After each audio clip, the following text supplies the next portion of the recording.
morning and welcome to the Senior Hour, which is sponsored by Santa Clarita In-Home Care and Advanced Audiology. I'm Barbara Cochran with my co-host, Dr. Jean Dorio, who is trying to find a parking place on your hometown station, AM 1220 KHTS. This is a show for, about, and by seniors, giving information to enhance one's quality of life.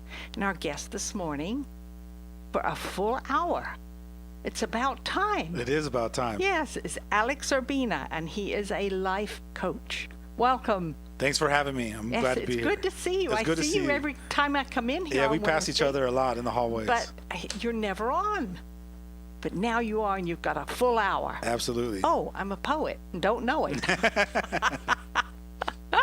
I got what, legs like Longfellow or feet like Longfellow or something like that. There you go. Anyway, so what is the subject this morning? I'm here to talk about anything that you want to talk about. Okay, let's talk about what a life coach is. Well, a life coach, I'll tell you what my job is as a life coach. My job is to help people get from where they are to where they want to be. And what I mean by that is sometimes in life, when you get stuck, or when you can't see a way out, or when you're having issues or problems, when you're suffering, when you're stuck in a place that you don't want to be in your life and you need solutions. My job is to sit down with you and open up possibilities for you to see that you can't normally see on your own. So, you know, having a life coach is beneficial because first of all, we're not attached to your circumstances. We don't have your fears. I don't have your insecurities. I don't have your limitations. Yes. So I'm able to see things and open up ideas and head you down a road that you normally can't get on by yourself. And so that's the benefit of having a life coach. And so that's what I do, is I help people, create extraordinary results for themselves wherever they get stuck at in any particular part of their life. Well, let me ask you this. What happens when people don't realize they are stuck? They just keep suffering. They keep suffering, They don't keep they? suffering to different levels until they crack. And when people crack, it usually looks like they get suicidal, they start drinking, they start using drugs, they get depressed. There's different levels of suffering, and it's all up to you as an individual. You just got to decide at what point are you going to raise your hand and say, hey, I need help, or hey, please help me, or hey, is there something that you can do for me? It really boils down to each individual deciding that they're fed up with suffering at whatever stage they're at. That's true. And also, I think a lot of people have no choice but to depend on family members, friends who see what they themselves don't see, and possibly push the envelope a little bit. That's one way to look at it. You know, when you're suffering, you hope that your friends and family and the people in your inner circle are aware enough to be able to say, hey, you need some support, you need help, let me help you, or hey, open yourself up so that we can support you in a certain way. But we don't always have that luxury. Sometimes we don't have, parents or brothers and sisters or family members or good friends that are aware at that kind of level, at a higher level of consciousness that can reach out. And then you also got to look at, sometimes in our suffering, we hurt some of the people that we love. We push them away. We, do certain things to them that get them upset or get them mad at us, that they might not want to help us anymore. We could push people away and not really, they could be our best advocates, and we've already burned that bridge, and we don't have that anymore. And many times you don't realize it either. That's true. And that makes matters worse. How did you get involved in doing this? I got involved. Did something happen in your life? No, it didn't. It's an interesting story. I had a cousin of mine that wanted to be a real estate professional, and he was trying to be like his mentor. His boss was a real estate guru. And he went up to his boss one day and said, I want to be like you. I want to have the things you have and be successful like you. And his boss told him, you have to do some leadership development. You got to work on yourself, personal growth. So my cousin said, well, where do I go to do that? And his boss referred him to a transformational personal development center for him to go and do that work. Well, my cousin went and did that work and had a profound awakening, like a spiritual growth, like such a huge awakening within himself, and a growth spurt, that he came to my house one day and said, I want you to experience what I experienced. And I'll never forget that day. I told him, no, I don't usually do seminars or trainings, and for whatever reason, he opened my eyes that day to see that wherever I was at, I wasn't in a bad place. I wasn't, I was actually doing pretty good as a young man, having my first home and had, my first child, and was doing really good, working, making good money. But it was something that he had said to me about me getting to my next level, and looking at some of the things that were stopping me and limiting me. So I trusted him, and I signed up for a 7-day powerful transformational training, and that was the start of my journey of discovering and learning more about me. And that kind of sent me on a whole road to helping other people as well as helping myself. And then I became a coach. Interesting. Well, what about the rest of your family? Are they involved in any way? My wife also started her own journey of self-growth and personal development, and my kids really had no choice, because they grew up with a father that's a coach and is aware and conscious and growing and challenging, and I created an environment for them to challenge me and to ask questions, and we're just a family of growth. We challenge each other. We call each other. I have a radio show here on Fridays. Me and my daughter get on the radio, and we talk about our relationship and how to take it to the next level. So we're open-minded people, and we challenge each other, and we continue to grow in that environment. That's terrific. And for me, it's very frustrating when I see people, some friends of mine, who are absolutely stuck. They don't know what to do next, and they don't know how to get to where they want to go. And I know that they want to go, they want to move on, but they don't know how. And it's rough for me seeing them where they are and trying to figure out how I could maneuver around and drop some little hints, which I have done and are still doing. And I'm thinking, wait a minute, are these people so hard-headed they don't get it, But then I'm not them, and I have to be patient and think, okay, just keep doing what you're doing, and maybe somehow they will see the light that I see for them. That's right. If that makes any sense. Yeah, that makes perfect sense. In fact, in my early journey of being a coach, I wanted to help everybody. Mm-hmm. And what I realized is that not everyone wants to be helped. Exactly. What also I realized is not everyone's ready to be helped. And what I can only control are the ones that are yearning for it, are open to it, that want it, that are hungry for it. So now I've created sort of like these binoculars in my eyes that I only look for the ones that I can make a difference with. Right. And the other ones, I just send them blessings. I just send them, loving energy and positive. When I am around people that I know are suffering or want help, but have the little quirky things that get in the way of them actually getting that help, I just send them blessings and say positive things. I plant those seeds like you said you do. Just plant those seeds, and hopefully they're going to sprout. And it's funny because some of those seeds, they end up sprouting. That's true. A year later, 3 years later, 5 years later, I'll get that phone call from one of them saying, hey, I heard you, I saw you on Facebook, or I hear your radio show, or, they'll say it in a certain way, and then they'll come to me and say, hey, can you help me? Me and my daughter are going through this problem, or me and my husband. So you just got to be compassionately inviting people to want to step up and focus your attention on the ones that are right there in front of you that are hungry and want it. You can't spend your energy on trying to help someone that's immovable.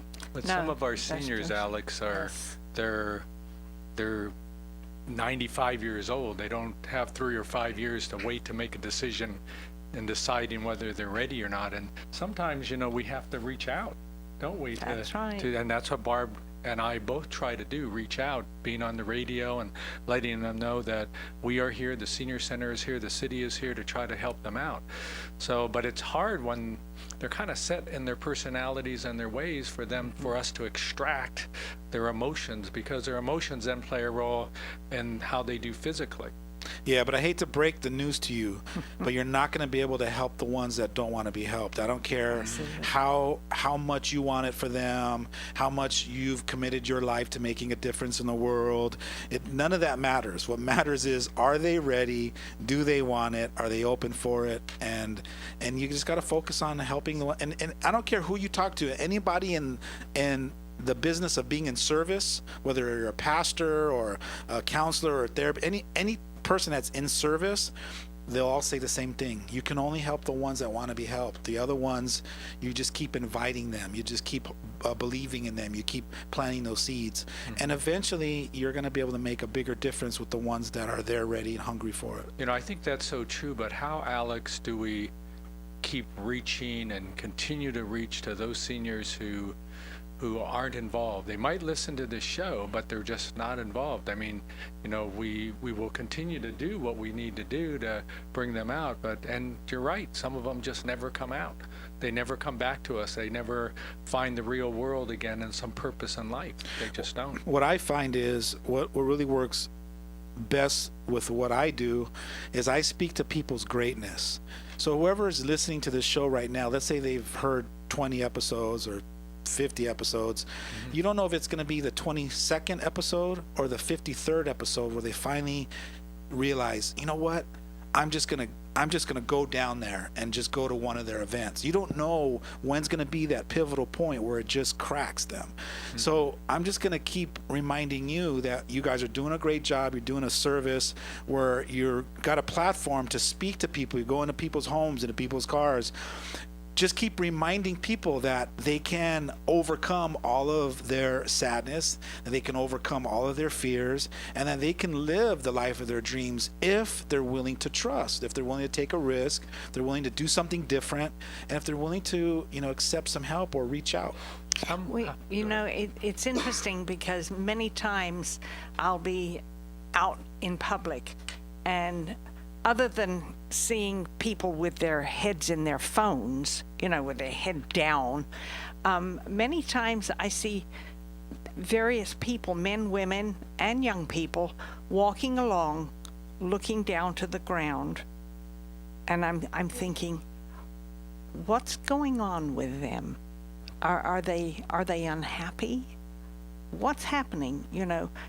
Most people that I know have their head up and they look forward instead of looking down.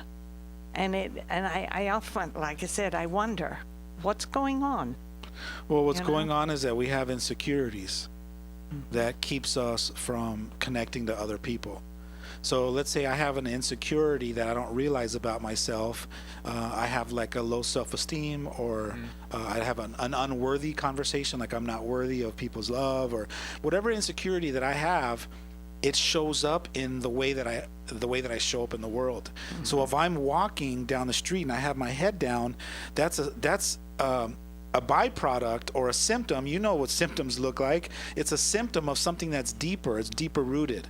There's an insecurity that I have about myself that won't let me look up and make eye contact with people. That's what's going on, is that we have, as human beings, we have insecurities that get in the way of us connecting with other people and making, communicating to each other. There is a medical term called kyphosis, and that's what the Hunchback of Notre Dame had. That's when they're leaning, kind of leaning over, and they might be looking at the ground all the time. If their name is Quasimodo, then we understand where they're coming from. But age is one of these things that, as we get older, we start losing. It brings in a lack of confidence of living life. It can. And for It can if you continue to let that pattern, that behavior pattern of the negative thinking, the self-limiting beliefs, as long as you keep letting that unfold without addressing it, you get older and your patterns become more prolonged. Now, instead of 20 years of beating yourself up mentally, now you're in your 60s or 70s. You've been beating yourself up for 70 years. So now that's a chronic, and now we're talking about words that you use. It's a chronic symptom that you've been doing for so long. It's like a habit now that becomes harder to. They get set in their ways. Yeah, like it gets said harder earlier. to break. So it helps to have somebody that decides at a certain point, I don't want to live my life like this anymore. Yeah. I'm afraid of where I'm going to lead down to.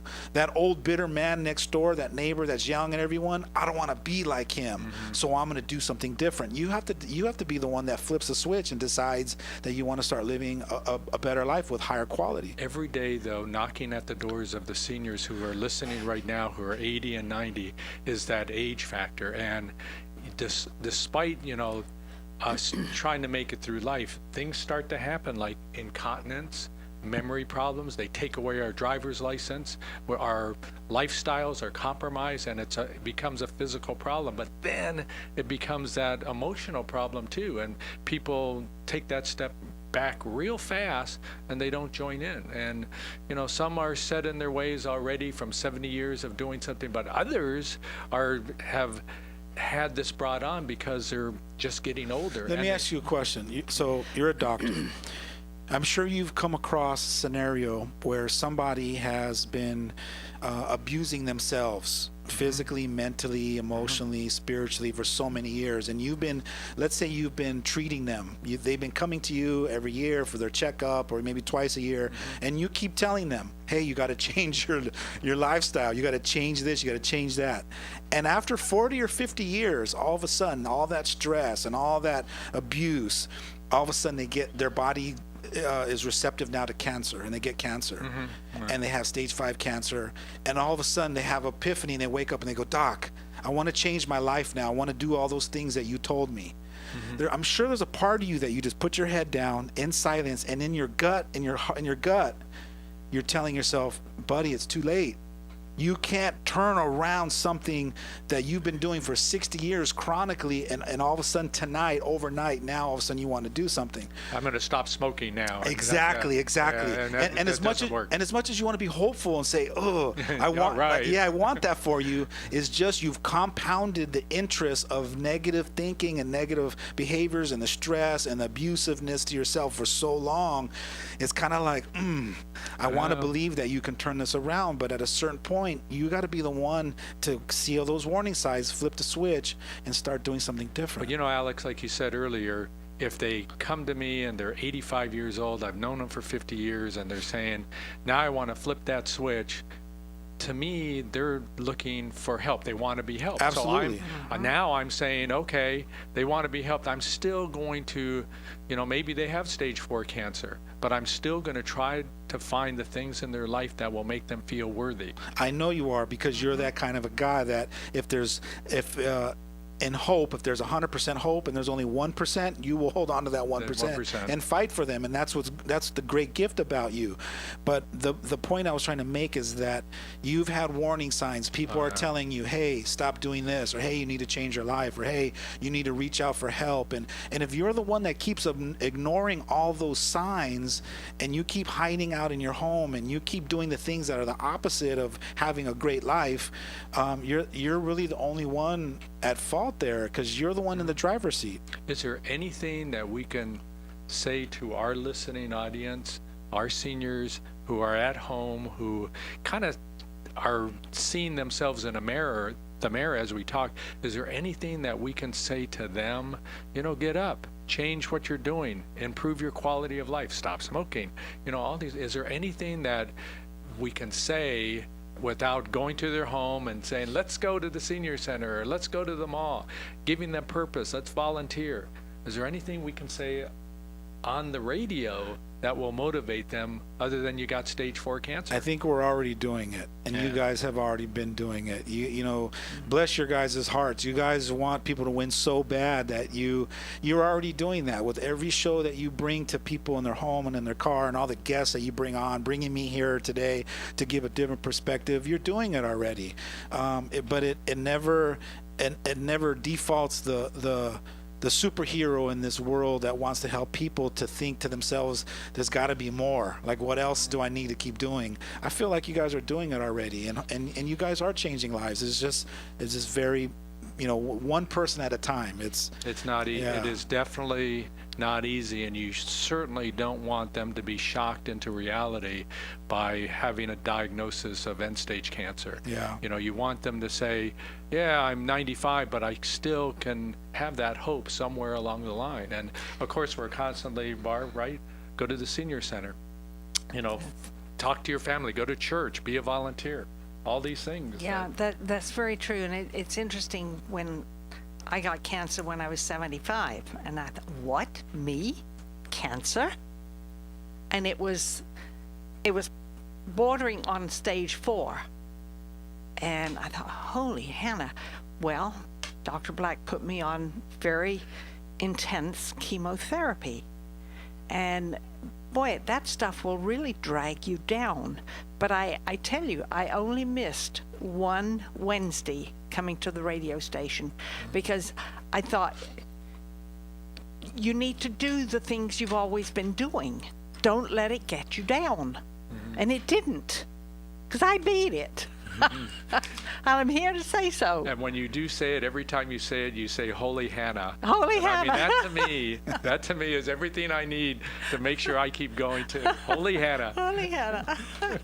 So you're an example that you can turn things around, and your mindset is what you defaulted back on. And I'm sure you had a circle of people around you that were believing in you and championing you, and all that came into play, and that environment helped you step up and challenge it and That's overcome right. it. My kids and my friends, because they came down from Palmdale, my kids did, my grandkids did. They sat with me while I was going through 5-hour periods of that ugly stuff they put in your system. Yeah. But, they're the ones who kept me going. They really did. Yeah, and that's important to have It that kind of is. family and It that is. support. Yeah. Have that kind of family and that kind of friends. It means the world to you. It means the world to me. It really does. And do we need to take a break? Yes, we do. I'm Barbara Cochran with my co-host, Dr. Jean Dorio, on your hometown station, AM 1220 KHTS.